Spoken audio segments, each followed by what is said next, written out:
Hare Krishna, Hare Krishna, Krishna Krishna, Hare Hare, Hare Rama, Hare Rama, Rama Rama, Hare Hare. Prayanal Payusha Sabhyo Kalavasmin Yuge Janaha Manda Sumanda Matayo Manda Bhagyahi Upudrutaha. Translation: O learned one, in this iron age of Kali, men have but short lives. They are quarrelsome, lazy, misguided, unlucky, and above all, always disturbed. Purport: the devotees of the Lord are always anxious for the spiritual improvement of the general public.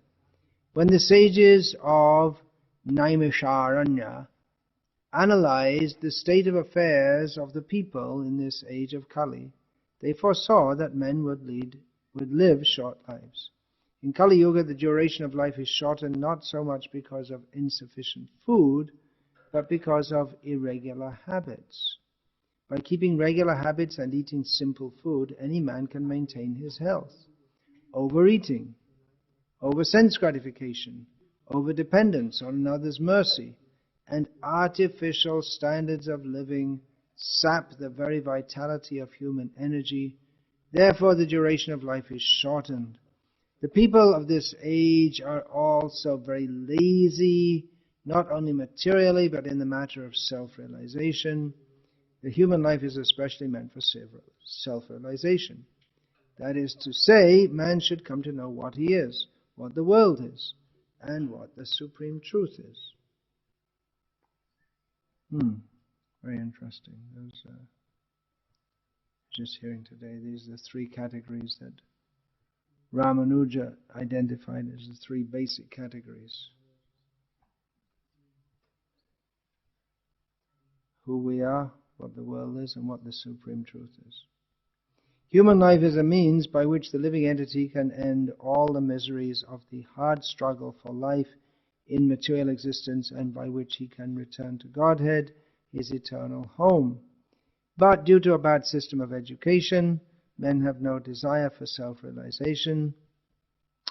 Even if they come to know about it, they unfortunately become victims of misguided teachers.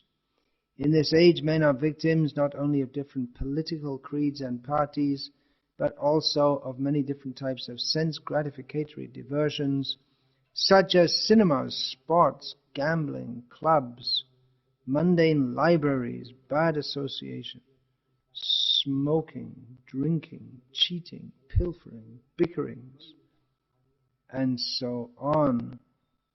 Their minds are always disturbed and full of anxieties due to so many different engagements.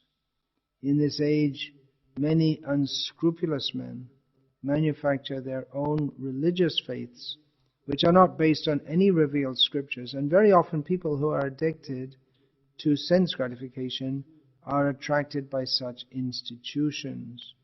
Consequently, in the name of religion, so many sinful acts are being carried on that the people in general have neither peace of mind nor health of body. The student brahmachari communities are no longer being maintained, and householders do not observe the rules and regulations of the Grihastha ashram. Consequently, the so-called Vanaprasthas and Sannyasis who come out of such Grihastha ashrams are easily deviated from the rigid path. In the Kali Yuga, the whole atmosphere is surcharged with faithlessness. Men are no longer interested in spiritual values. Material sense gratification is now the standard of civilization. For the maintenance of such material civilizations, man has formed complex nations and communities, and there is a constant strain of hot and cold wars between these different groups. It has become very difficult, therefore, to raise the spiritual standard due to the present distorted values of human society. The sages of Naimisharanya are anxious to disentangle all fallen souls, and here they are seeking the remedy from Srila Sutta Goswami.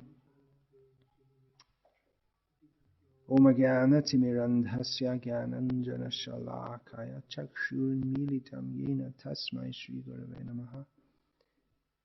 Nama Shreshtam Manamapi Satiputram Atra Surupam Rupam Tasyagrajam Ruparing Maturim Goshtavatim Radha Kundam Girivaramaho Radhika Madhavasham Prapto Yasya Pratita Kripaya Shri Gurum Tam Datosmi Vandeham Shri Guru Shriyatafara Kamalam Shri Gurun Vaishnavanscha Shri Rupam Sagrajatam Sahagana Raghunathan Vitam Tam Sajivam Sadvaitam Savadhutam Parijan Sahitam Krishna Chaitanya Devam Shri Radha Krishna Padan Sahagana Lalita Shri Vishakhan Vitascha. Hare Krishna, Krishna Krishna, Hare Hare, Hare Rama, Rama Rama, Hare Hare. I just lectured on this verse in Hindi. Where was that? Surat.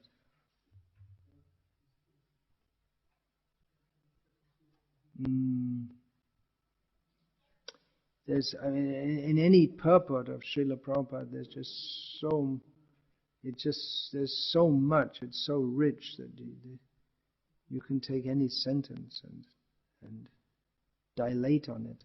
This purport is a summary of the whole world situation, not just, but all of history as we know it today. Because the whole of history as we know it today only covers the Kali Yuga. There's one of the stupidities of the modern age is to think that history began a few thousand years ago. Whereas we have history going back millions of years. And even we have this story of Narad Muni right here in the Bhagavatam, in the first canto, going back to previous cycle altogether. Aham Puratita Bhave. He says that in an age beyond this present cycle altogether. So this is a summary, just in a few paragraphs, of the situation of people in the world today. And it's just so exactly to the point. If we look in the newspapers and probably on the television, not in India, I don't think they don't have much. Do they have in this country? You don't know. You haven't watched television for years also. But at least in merry old England, where this miserable body of mine was born, they have TV programs which are meant for the more intelligent kind of viewers, and they have discussions about political issues and in-depth. I'm sure they have it in Slovenia too. Slovenia is a very intellectual kind of country. They have these in-depth analyses of different goings-on in the world, like that. And they're often very interesting, if you're interested. If you are interested in that kind of thing. How they analyze all these different things. And you'll find on the internet the alternative news, the real reason why America is so concerned to protect Afghanistan and give them democracy, whereas they're not so enthusiastic to give democracy to Saudi Arabia, for instance. We never hear about how they have to have democracy in Saudi Arabia. Well, the real story, friends, is, well, apart from all the opium that's grown there, which is a pretty good business, there's also the oil in Kazakhstan and Uzbekistan, all those places, which you want to have pipelines through Afghanistan. So you can get it to the sea and take it out to America so you can fly your planes over to Afghanistan and bomb the people there. and with may not really mean to kill so many people, but it's all done in a good spirit. You have to appreciate that. So you can see on all these in-depth analyses, and people even look at history, and they look at history and they come up with different theories. And was Mahatma Gandhi really like this? And recently it came to light that the greatly benevolent Winston Churchill was actually a great demon who deliberately starved millions of people to death in India. Of course, that's not like to get in the history books, because with the help of America, again, Britain won the war, and the winners write the history. So Hitler was a demon, and Churchill was a demon also, but you don't hear so much about that. Anyway, there are so many analyses of human society, and now with elections coming up in America, who will be the next president? And elections coming up here in Gujarat. Will Narendra Modi survive? Probably.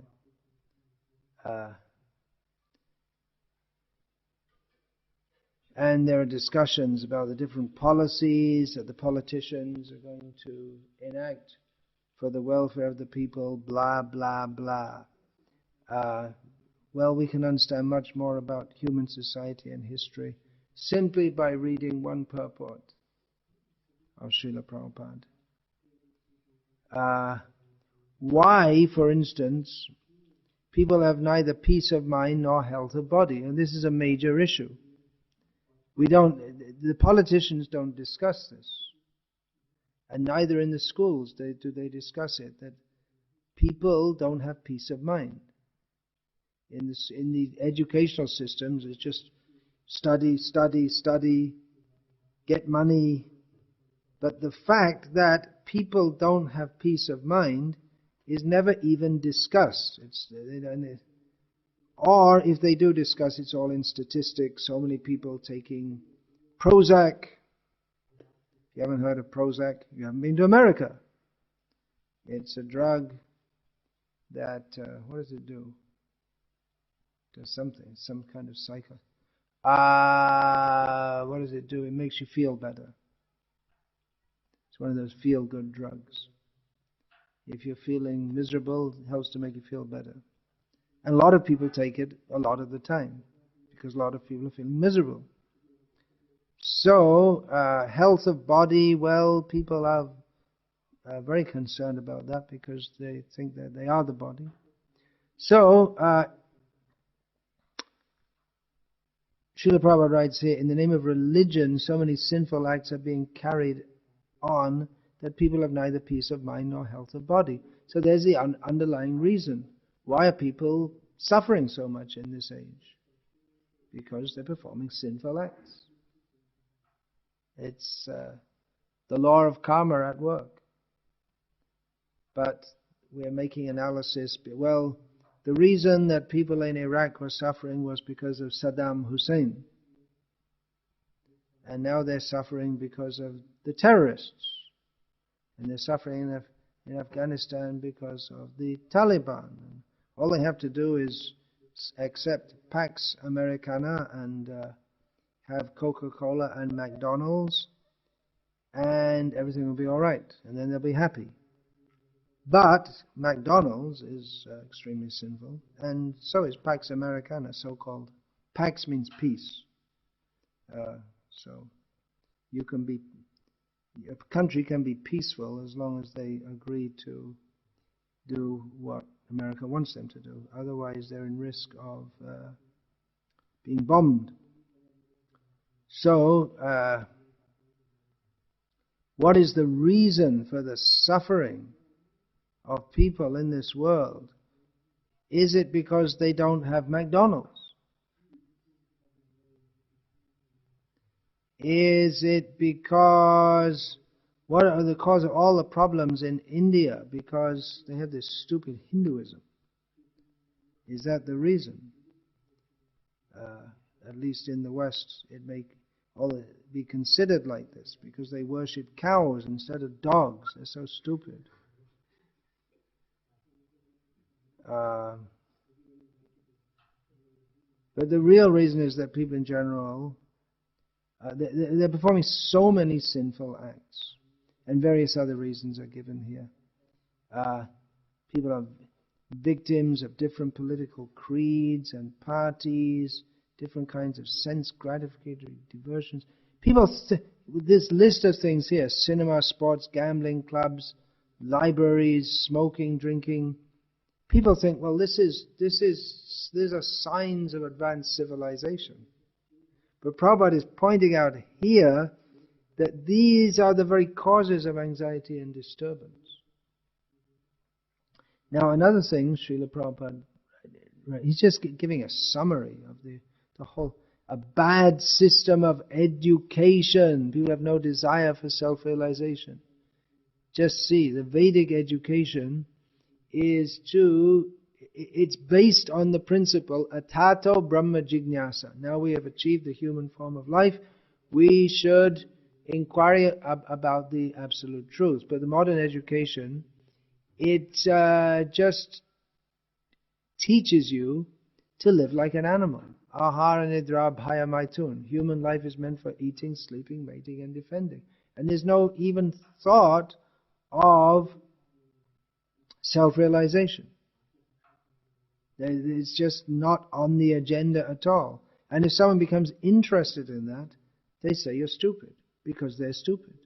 And they want to make you stupid. Modern education is to make you, it's meant to keep people in animalistic consciousness. A bad system of education. Then what else? Srila Prabhupada writes about here. Different political creeds and parties, in the name of religion. There's one particular line I wanted to...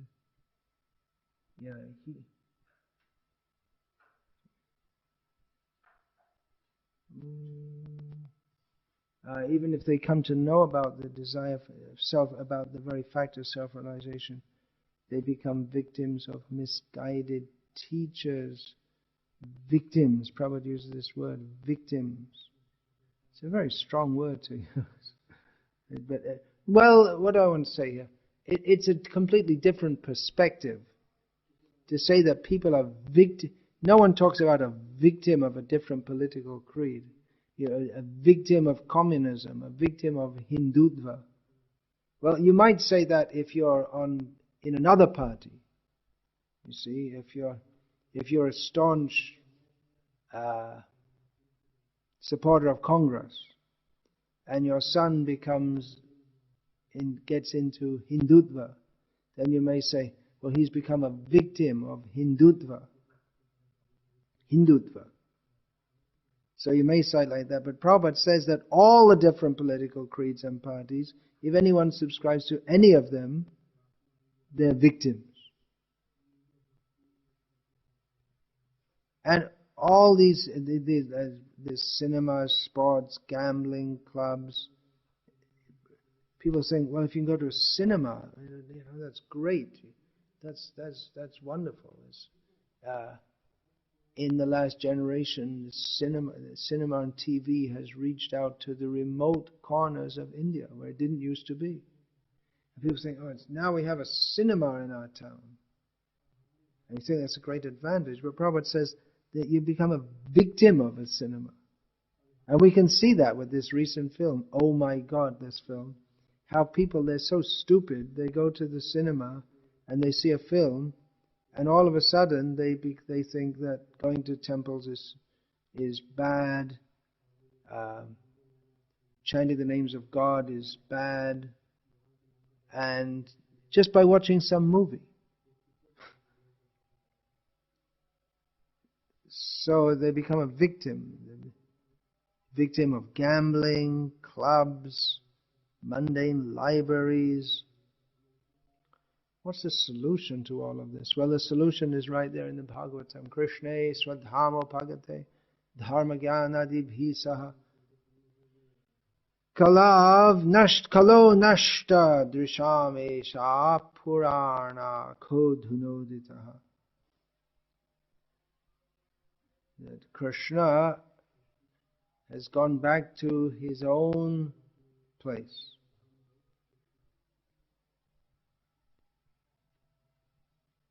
And where Krishna is, there's dharma and jnana. Dharma, we can just leave it as dharma. That word's entered the English language with the inevitable misunderstandings. It's entered partially due to Prabhupada's books and partially probably due to Buddhism, which has become popular. Just people are so unfortunate that they get interested in something beyond the day-to-day mundane way of life and they become interested in Buddhism. So, dharma and jnana, which means knowledge, real knowledge. So, that's gone. Then what are people in Kali Yuga supposed to do? Without dharma and jnana, people become victims of education, careers, poisonous foods. They laugh, but it's miserable.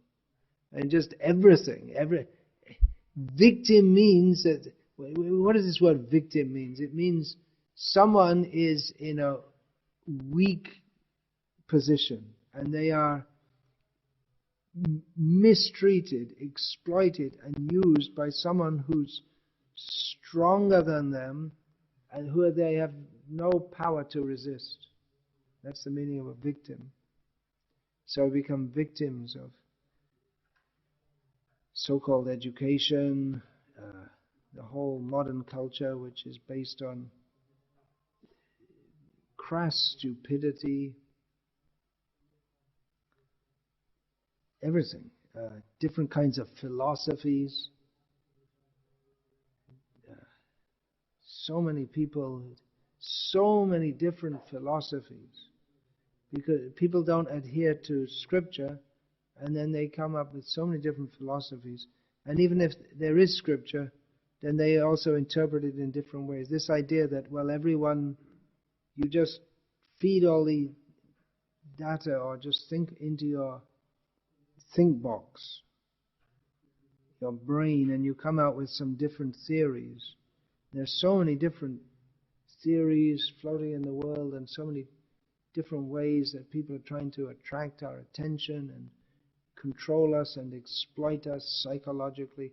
Just like people think they're free in the modern age, but they're not free. They're trained from the beginning of their life. They're psychologically programmed to be victims, to work in a society that just wants to use their labor, and then they get money and then they spend it on all kinds of useless things. And they think the more useless things they get, they think the better my life is. And they're just trained to think like that. So people think they're free, but they're not free. They're psychologically manipulated. So freedom comes from knowledge. People are in ignorance of the purpose of life, and freedom comes through knowledge. When one gets knowledge of the actual purpose of life, then he is liberated from all these diversions, sense gratificatory diversions, as Srila Prabhupada words it. Sense gratificatory diversions. How do you translate that? We saw the book. Anyway, that's up to you. Sense gratificatory diversions. I mean, no one even thinks, unless you read Prabhupada's books, no one even thinks like this. No one can even what does it mean, a sense gratificatory diversion? For someone who's reading these books for the first time, they have to think, what's all that about? Because it's a completely different way of looking at reality. diversion means you're getting taken away from what's the real thing, but then you think the real thing is sense gratification. So, but from the Bhagavat perspective, sense gratification in itself is a diversion from the real goal of life, which is to find Krishna. So it's a completely different way of seeing the world, and that way of seeing the world is given by Krishna as Srimad Bhagavatam. When people have lost their vision due to the dense darkness of ignorance in this age of Kali, can get light from this sun-like Srimad Bhagavatam. That same analogy is given in the Bhagavad Gita by Krishna. Jnanena tu tada jnanam tesham nashitam atmanaha tesham adityavaj jnanam prakashayati tat param. Jnanena tu tada jnanam yesham nashitam. This ajnana is ignorance. It destroys the self. That, of course, the self is never destroyed, but our actual selfhood, that we are eternal servants of Krishna, that doesn't manifest if we think, or if we don't know that we're servants of Krishna. But when we get knowledge, just like the sun, it's just like the sun rising, in which we can see everything very clearly. So all these different kind of philosophies that float around the world, and people go to different gurus. Here in India at the present time we have various Amas, Bapas, Babas, Sri Sris, and so on, and I suppose they have some kind of something almost resembling something like a philosophy. But they don't help people, because they may give some guidance to people. Just like someone told me that his relatives, after they became so-called disciples of this ashram, then they became vegetarians and they started doing puja every day. So you can say improved their life. So yes, it's something like when you're in complete darkness and you get a little lamp, little candle, and maybe you can start to see something. But then you're also likely to, because you don't have full light, you're likely to miss-see, just like the famous example of the rope and the snake. That in the semi-darkness, you may see a rope that's coiled up and think that it's a snake that's coiled up, because you can see, but you can't see clearly. And therefore, although there might be something good there, I don't think that this ashram tells his disciples to become vegetarian. I don't know, but even if they do become vegetarians, they have some serious misconceptions. Because they don't have clear knowledge. But when you get clear knowledge, it's just like the sun rising. When the sun rises, you don't mistake a snake for a rope for a snake. Of course, if you mistake a rope for a snake, it's not so bad. If you mistake a snake for a rope, then you could be in a lot of trouble if it's a poisonous snake. But either way, when the sun rises, then it's just completely clear whether it's a rope or a snake. At night, when in the semi-darkness, you can't be sure at all. And when in complete darkness, or when you're asleep, then you don't even know that you can't even perceive any snake or any rope. You're just in complete ignorance. So the Bhagavatam gives clear knowledge. Krishna manifests himself, and Krishna speaks through his devotees also, as Srila Prabhupada writes here, the first line of the purport: the devotees of the Lord are always anxious for the spiritual improvement of the general public. So Krishna speaks through Srila Prabhupada also, and gives these very clear purports. Everything is very clear. People of clear consciousness well, this in itself, the Bhagavatam, clears our consciousness, and the more by hearing the Bhagavatam, we get clear consciousness. Shindatang Swakata Krishna Punya Shravana Kirtana Hridyantas Tohi Bhadrani Vidhunoti Suhrit Satam Nashta Prayesh Vabhadreshu Nityang Bhagavat Sevaya Bhagavat Yutama Shloke Bhakti Bhavati Naishtiki. By hearing the messages of Krishna, which are virtuous in themselves, when properly heard and chanted, then Krishna, who is the friend of the sincere devotees, he cleanses the desire for material enjoyment from their heart.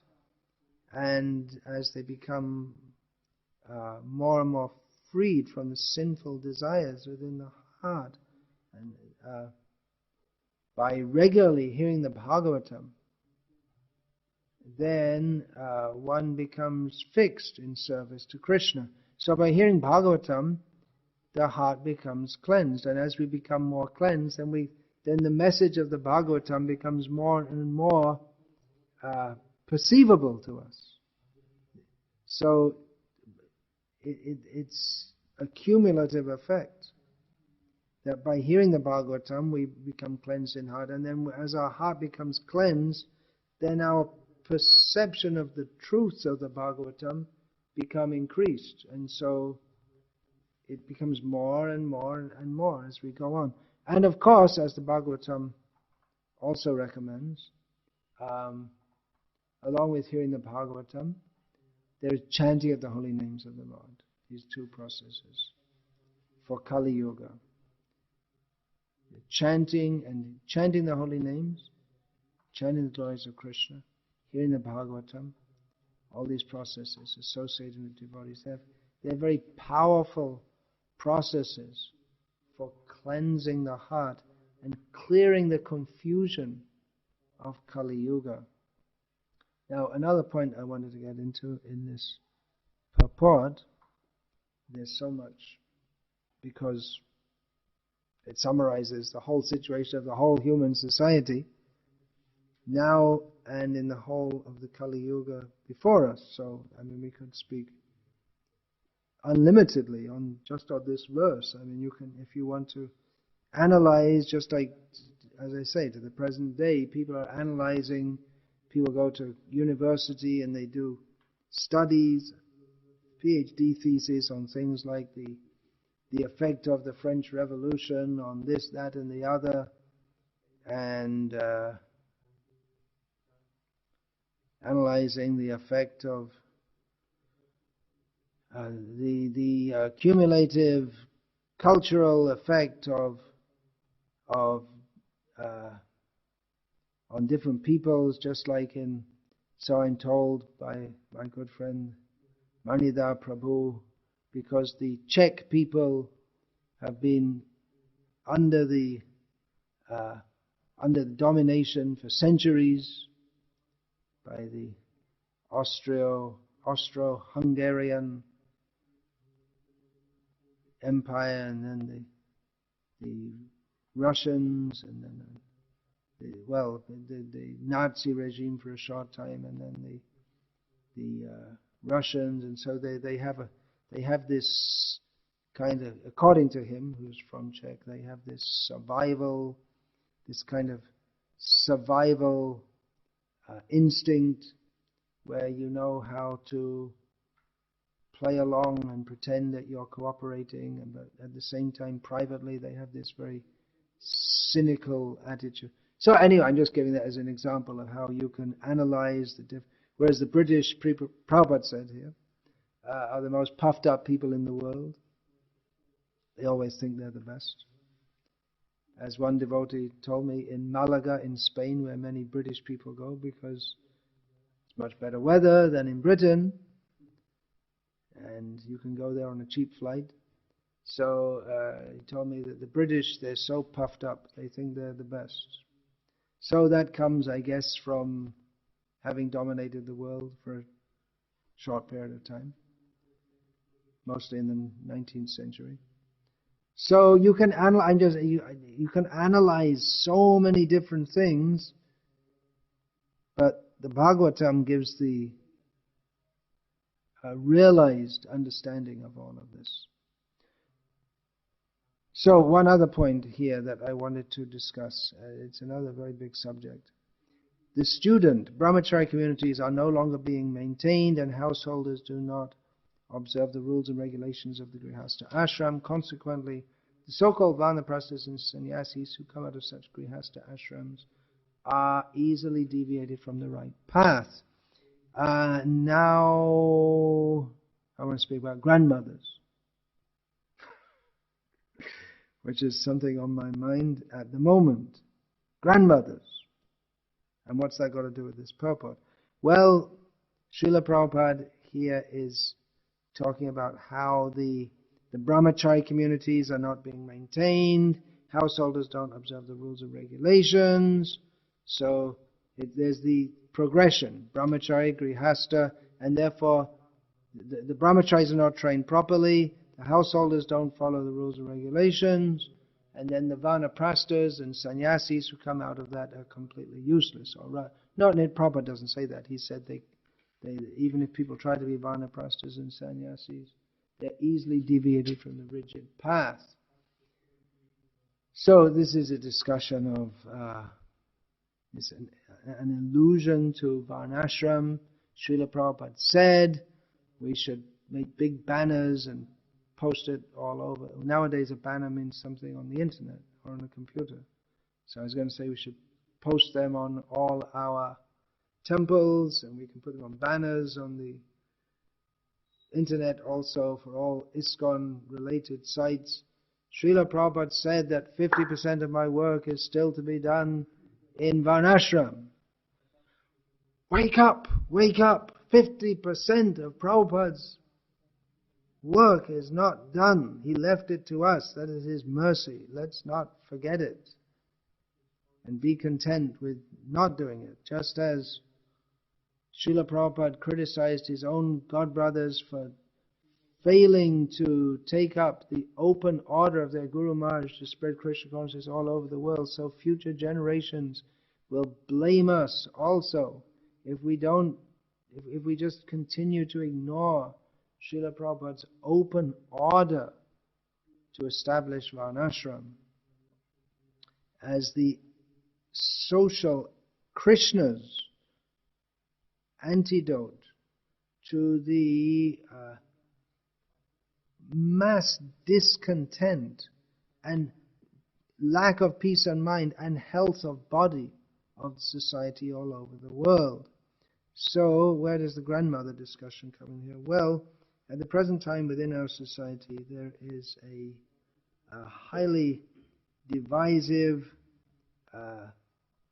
controversy over whether or not women should act as Diksha gurus. Without getting into all the details of that, I would like to suggest that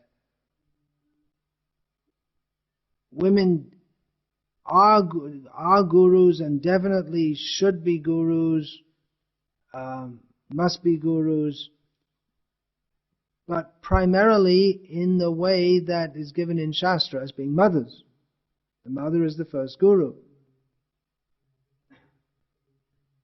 And if mothers are not motherly, mother is not just a biological function. It means a lot more than when you say my mother. You're not just talking of, you think about your mother, you don't just think of the particular organism out of which your body popped out of. But it's being a mother is a lot more than a biological function. It's the essential, the caring for the children and the sacrifice is essential for the emotional development of the children. And probably, arguably, let's put it like this,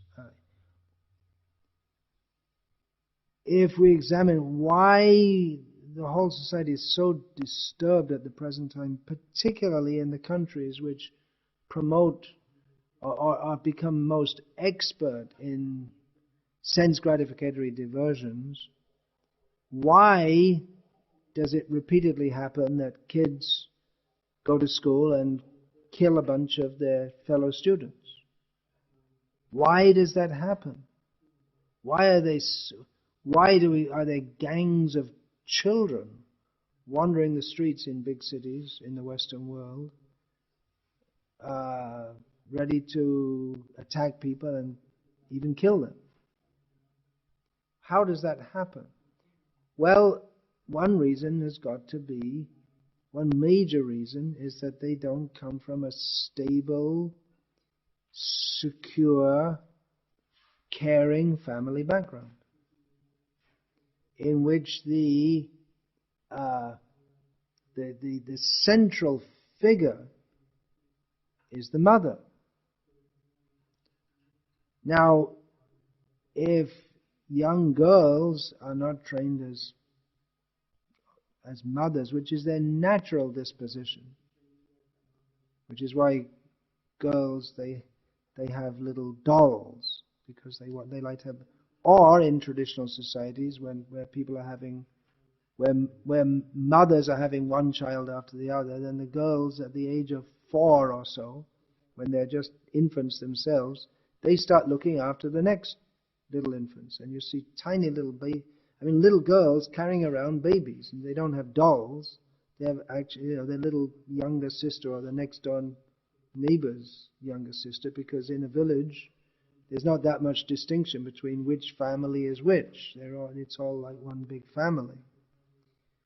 So in the modern age, girls are trained to have a career, and to be a housewife is just stupid. You have to do as good as the men, and having children. They think having children is a diversion, because they're so much misled by modern propaganda. And that's one of the reasons, just talking about Afghanistan, and people rightly, they're extremely upset at this Taliban, but you have to see also why people become like this Taliban. How can they? Because they have certain value. They want to preserve their culture and not become like Americans. There are some values in their culture. They call it oppressive because women don't have freedom, but they do have a fixed family. They do have respect as mothers in traditional societies. And you can't say, you can just we want to democratically vote for who you want, but it's not exactly true. And just like in America, you can, right now, in a few days, there's going to be a vote for one presidential candidate or another. That means you have a choice of 2 people. And the policies aren't going to change. The basic policies aren't going to change, which is one reason why so few people in America vote anyway. It's just like previous to Obama, there was Bush. Bush talked war and made war, and Obama talks peace and makes war. It's the same. They just talk differently, but it's the same policy. And you say, well, Obama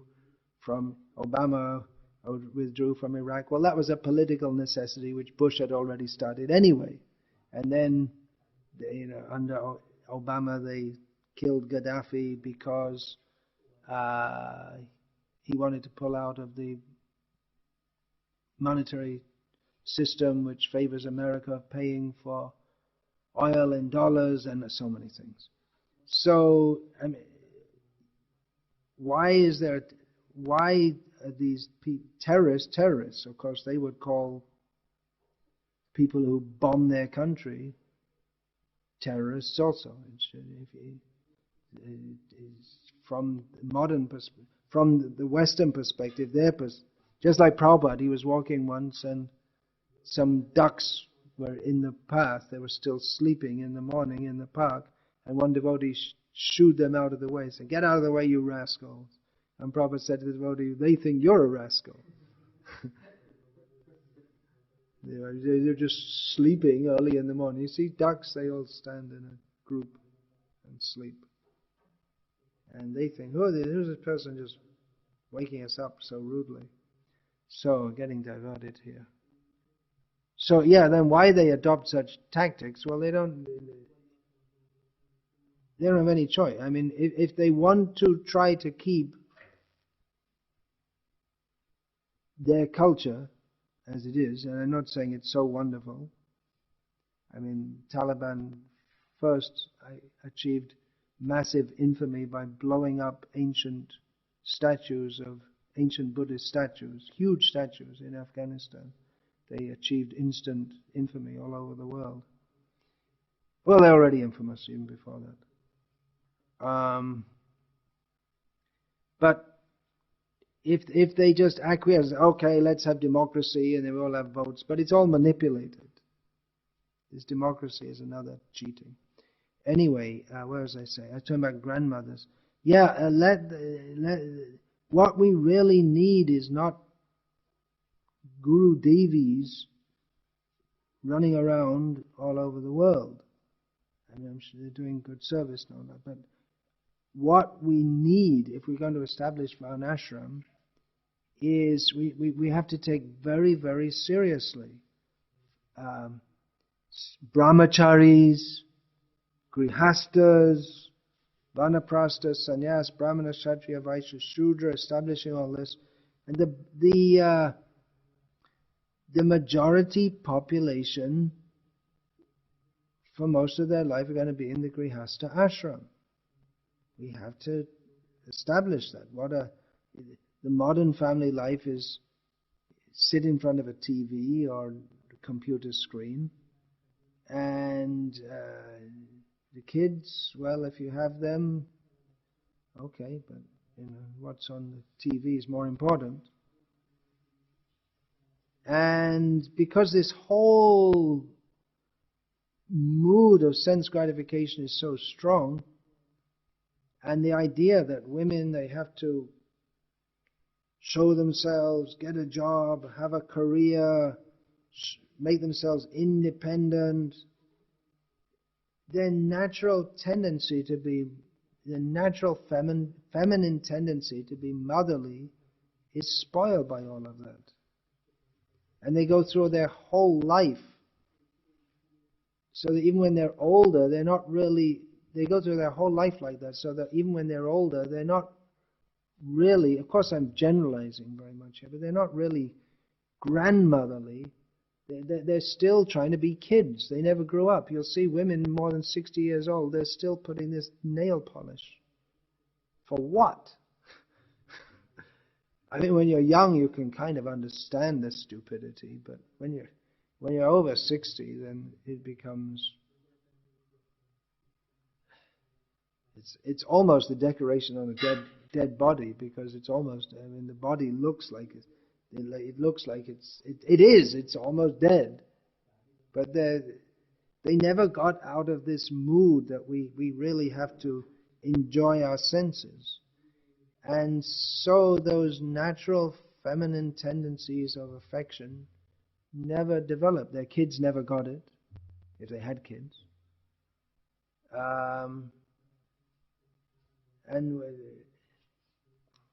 And then there's no one to guide the next incoming generation. And it's just a disaster, generation after generation, certain to get worse. I mean, I was raised in a completely mleccha culture with no idea of the purpose of life. But in those days, at least, when I was a kid, to a large extent, men were men and women were women. It didn't come in until I was maybe about 10 years old that women started to cut their hair to look like men, and men grew their hair long to look like women, and they all wore the same kind of clothes. So when you look at someone, you're not sure whether they're a man or a woman.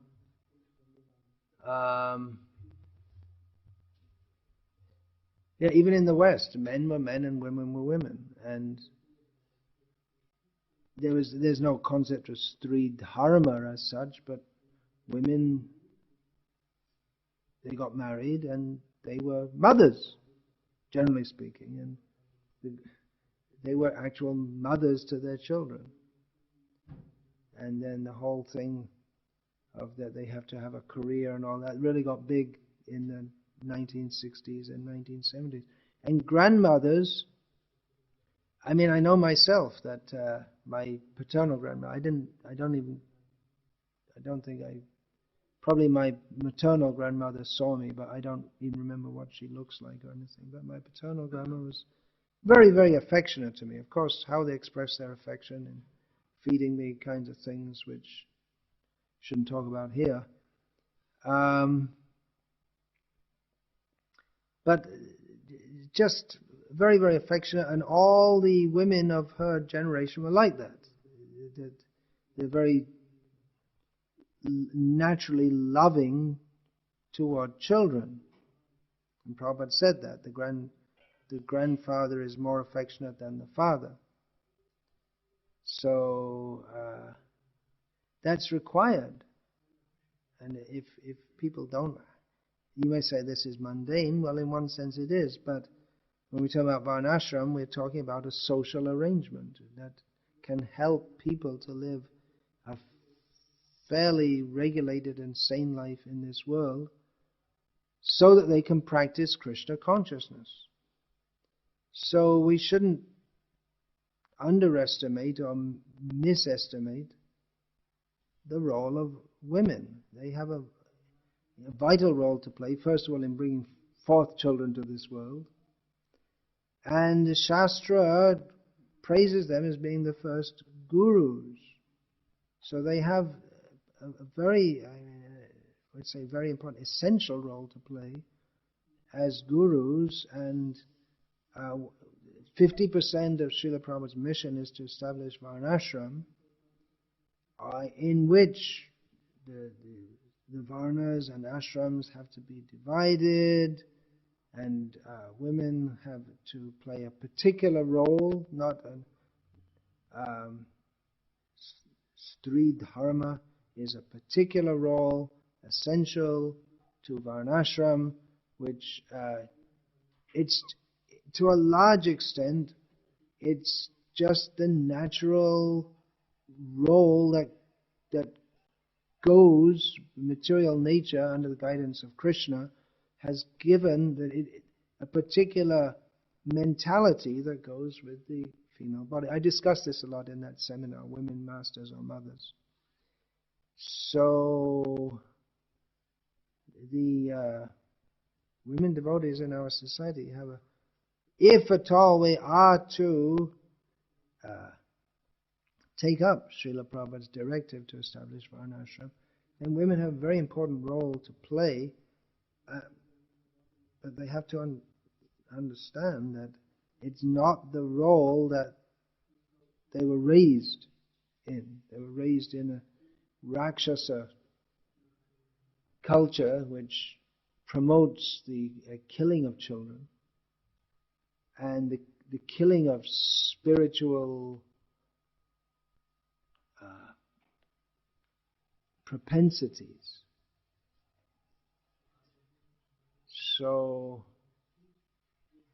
yeah, the senior women in our movement, they can play a vital role in re-establishing Varnashram, if that's the way we want to go, or which we should be doing, because that's Srila Prabhupada's directive to us. And if we, I mean, from the spiritual perspective, it's perfectly acceptable that there's no bar according to any material consideration that someone should preach Krishna consciousness, but there are social considerations also. We're not preaching Krishna consciousness in a vacuum. So there are social considerations also. So that's a very big topic which I haven't systematically fully addressed, but Just giving some idea there how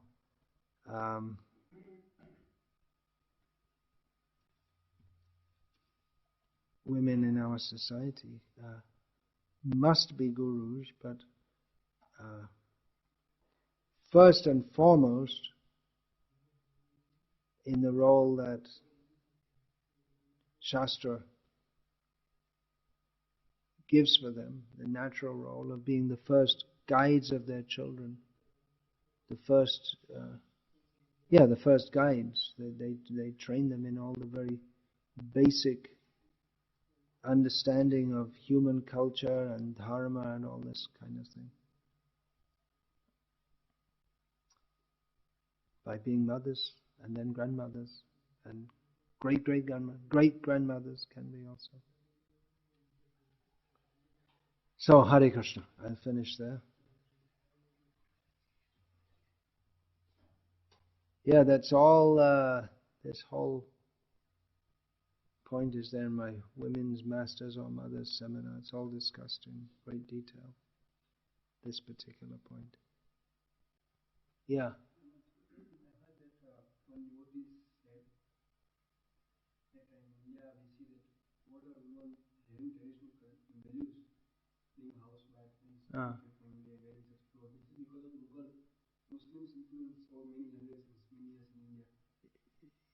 You heard a devotee say that women, the present Hindu culture that women follow in India is because of the Mughal influence. Really? What about Sati, Savitri, Sita? They were pre-Muslim, weren't they? The stories that young girls hear and Prabhupada told to, that our girls, the girls born to our children should also hear, to culturally orientate them as faithful, chaste wives, those stories all took place long before Islam even existed. So it's a pretty weak, no, let's not say pretty weak, it's a totally baseless argument to say that the idea of chaste, faithful women is submissive, serving their husbands, comes from Muslims. It's a terrible argument.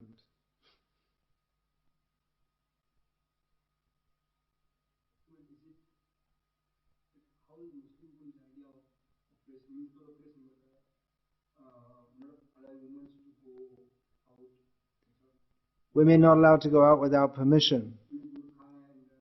Covered. From Vedic culture, well, Srila Prabhupada addresses that. Let's see if I can find that. It's right here in the first canto, but I don't know if I can find it. You can find it in the Vedabase. It's easier to find it. Type in the word F2 and then type in Purda and then wildcard. It's in the chapter of Krishna returns to Dwarka. You got that?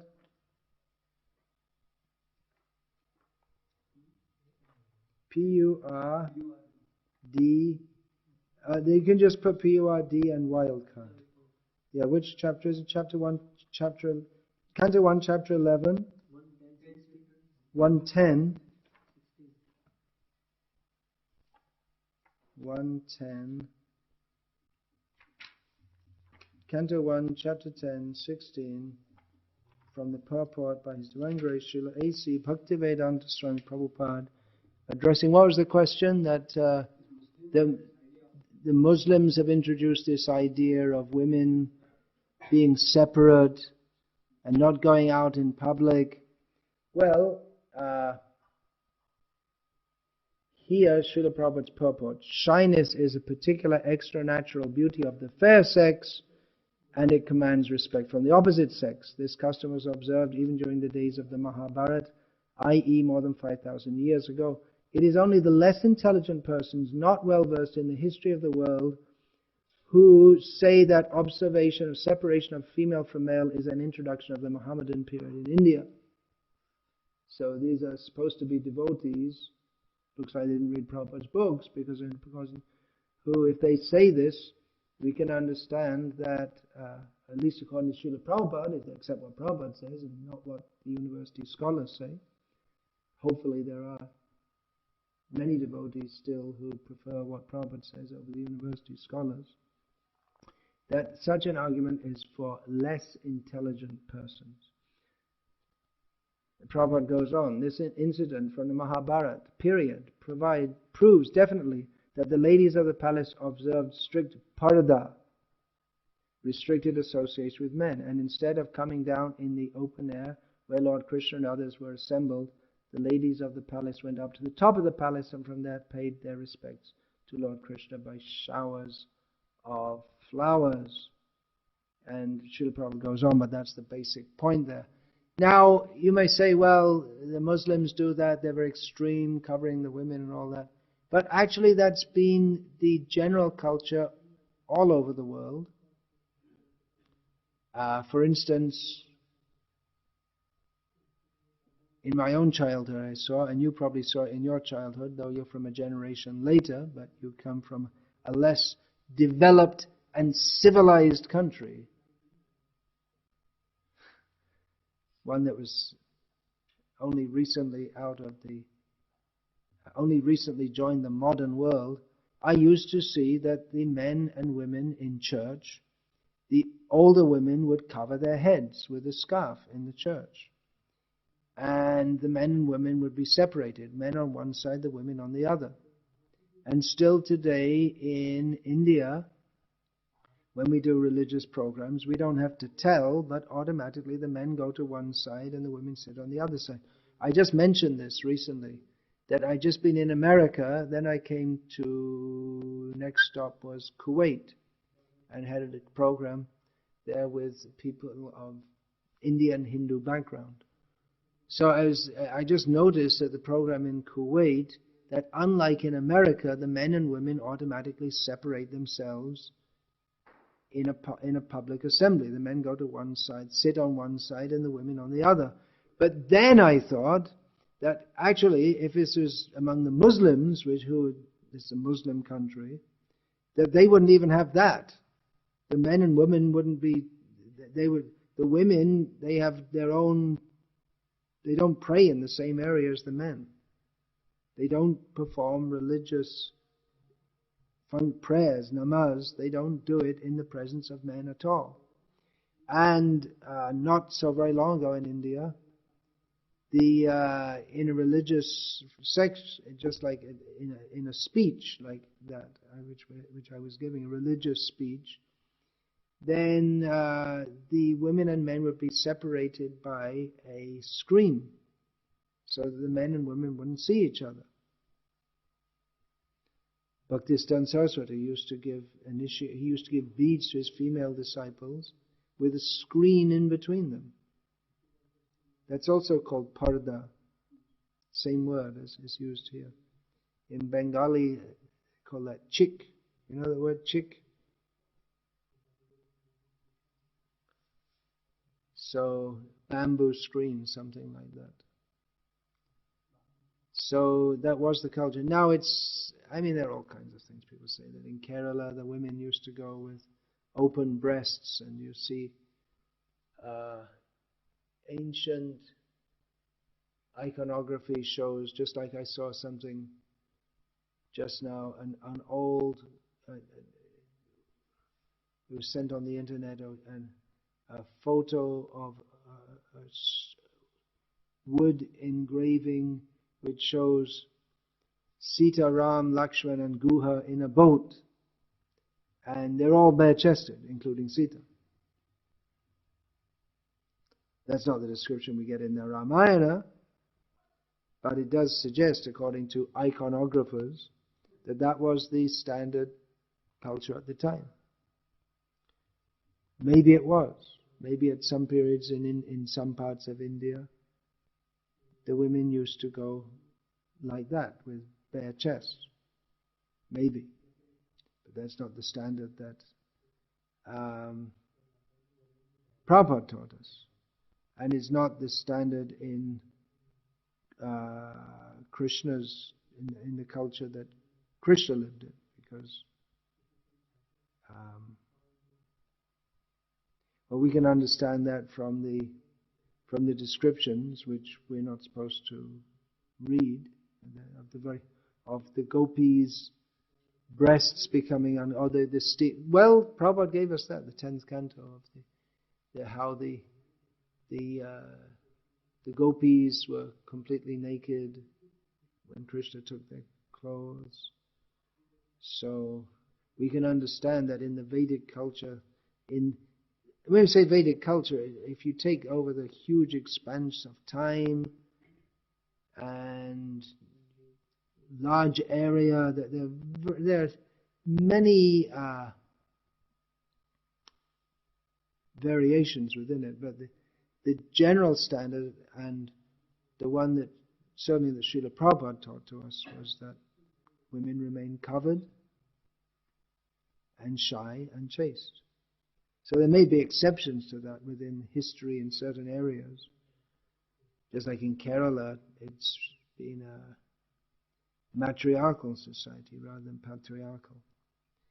But, of course, Kerala, the culture has always been somewhat different anyway. Now it's less than 50%, well less than 50% Hindu, for want of a better word. But yeah, when we talk about Vedic culture, it's a very broad term, but the kind of Vedic culture that we are aiming, that we as a society should be trying to reintroduce on Srila Prabhupada's order, is the Vedic culture as Srila Prabhupada presented it to us. That requires a lot of intelligence, thoughtfulness, also how to do that. For instance, in the Bhagavatam there's a description of the brahmachari. He holds a stick, he has a mekhala, a belt of grass around his waist, and so on. But Prabhupada dressed his brahmacharis differently, so we can take that. And there may be some different adjustments in course of time. And it may not be uniform throughout the whole world and throughout the whole of ISKCON, but in fact it won't be, because there's different cultures for Brahmanas, Kshatriyas, Vaishyas and Shudras. There are significant cultural differences. So anyway, that's a big topic, very big topic. And I'm going to finish now. Oh, there'll be so many questions about all this. Yeah, okay.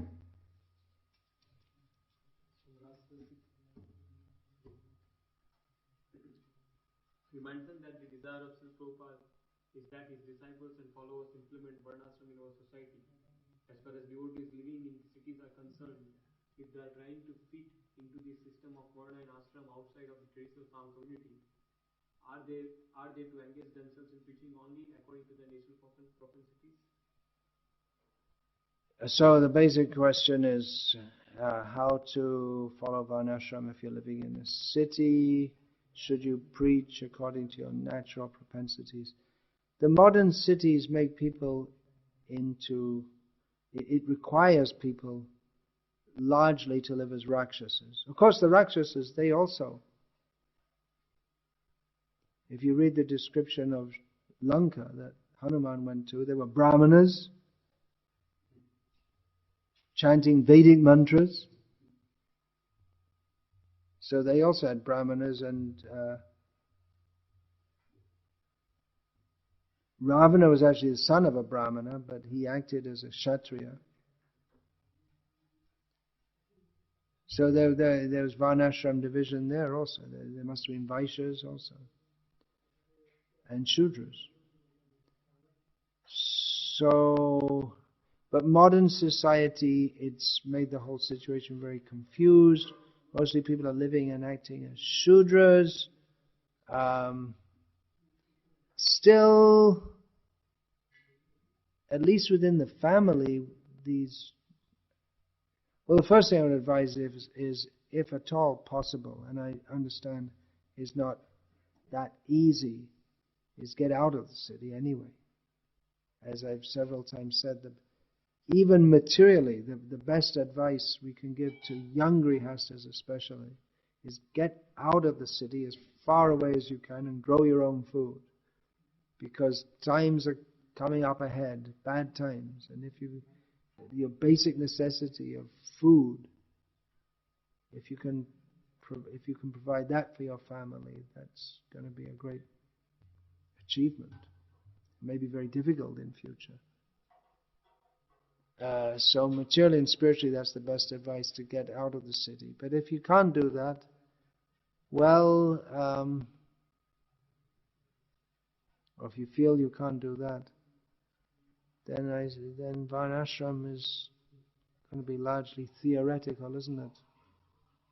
But at least within the family, as far as possible, the husband and wife can live according to the ideal that we see in the Shastra of Sita and Ram. There are so many ideas. At the marriage, the names of the different couples are given. Lakshmi, Narayana, then Sita, Ram, Arundhati, Vashishta, all these names are given. May you be like this, may they bless you. They're the role models. So, you can follow that as far as possible. Preaching according to your propensity. Well, preaching is a spiritual function.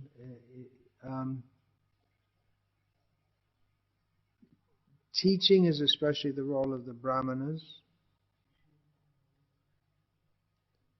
If you're a businessman, then you can use your propensity to make money for distributing Srila Prabhupada's books. You can distribute to your customers like that. Women can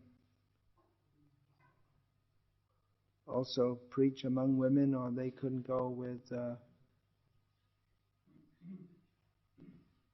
can be very effective, husband and wife going door to door distributing books, preaching together to other couples, like that. It's a very broad question, so I gave a broad reply. Is there anything else there?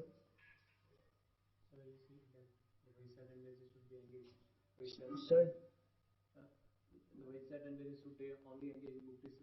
The Vaishyas should only engage in book distribution? No. Not they should only engage in book distribution. They can go for Harinam, they can speak to others about Krishna.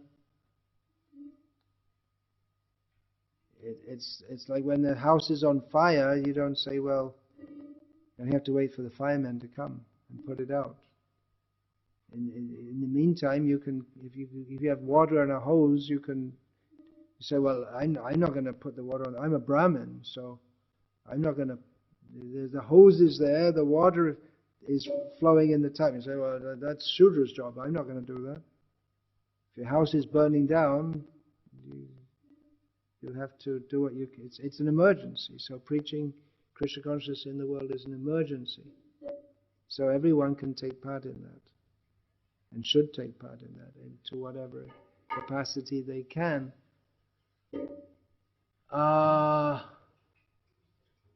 But we can't live in emergency mode. Everyone can't live in emergency mode all their life, which is, I suppose, why our movement, one reason our movement has become secularized and compromised, because you can't live in revolutionary mode all your life.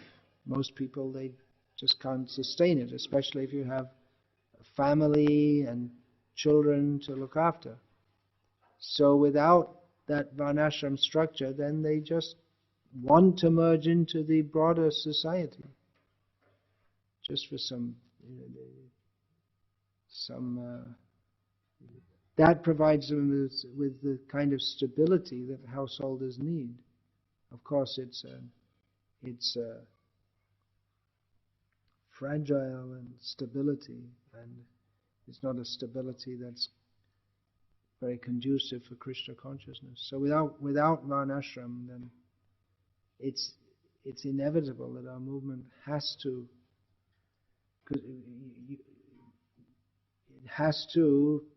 revert to the modern ways of living and thinking, because we can't live without a social system, without being part of a social system. Social system, the most basic function of a social system is to provide for the material needs, ahara, nidra, bhaya, maitun, eating, sleeping, mating and defending. So in family life, we have to see to that. And even in brahmachari life, we have to see to that. And typical traditional brahmacharis would beg from grihastas. So grihastas, they are the backbone of any civilization or society. So if we don't have varnashram, then grihastas, they must take shelter of the materialistic civilization, and that means we have to take shelter of their way of thinking, acting and doing things, which is a disaster, because that's why we took to Krishna consciousness in the first place. One reason is because the whole modern society makes life so miserable for us. So it's not very compatible. Yeah, then? That's it, finished? Okay, so you can tell whoever asked that. Okay, let's finish. Hare Krishna. Srila Prabhupada ki jai.